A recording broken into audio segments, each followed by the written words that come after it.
सावदा रावेर तालुक्यातील थोरगव्हाण येथील सरकारी देशी दारू दुकानात घडलेल्या कथित लूट प्रकरणाचा थरारक पर्दाफाश करत सावदा पोलिसांनी अवघ्या 4 तासांत गुन्हा उघडकीस आणला। 2 अज्ञात चोरट्यांनी रोकड लुटल्याची बनावट कहाणी रचणारा दुकानातील कामगारच खरा आरोपी निघाला। पोलिसांनी आरोपीला अटक करून त्याच्याकडून 1,98,000 रुपयांची संपूर्ण रक्कम जप्त केली आहे।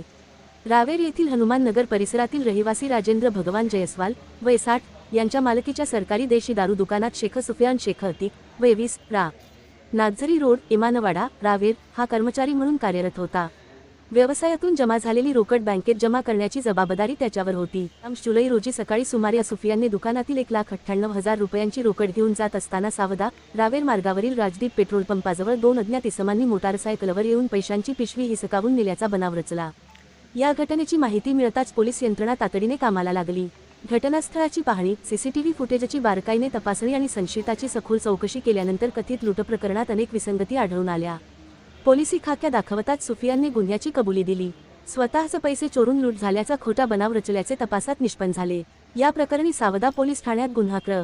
181/2026 दाखल करण्यात आला असून आरोपीविरुद्ध भारतीय न्याय संहिता 2023 अंतर्गत कलम 303(2) सोबतच 306 ची वाढ करण्यात आली आहे।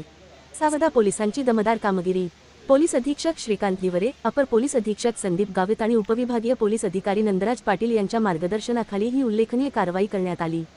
कारवाईत सहाय्यक पोलीस निरीक्षक गणेश पांडुरंग फड, पोलीस उपनिरीक्षक राहुल सानप पोहेको, अक्षय हिरोळे पोहेको, निलेश बाविस्कर पोहेको, विनोद तडवी पोहेको, संजीव चौधरी पोहेको, उमेश पाटील पोना, सुनील सेंधव पोको 323, मयूर पाटील पोको 2100, संजय तडवी तसेच स्थानिक गुन्हे शाखेचे पोप निरीक्षक पवार आणि सफो सुनील दामोदर यांनी सहभाग घेतला।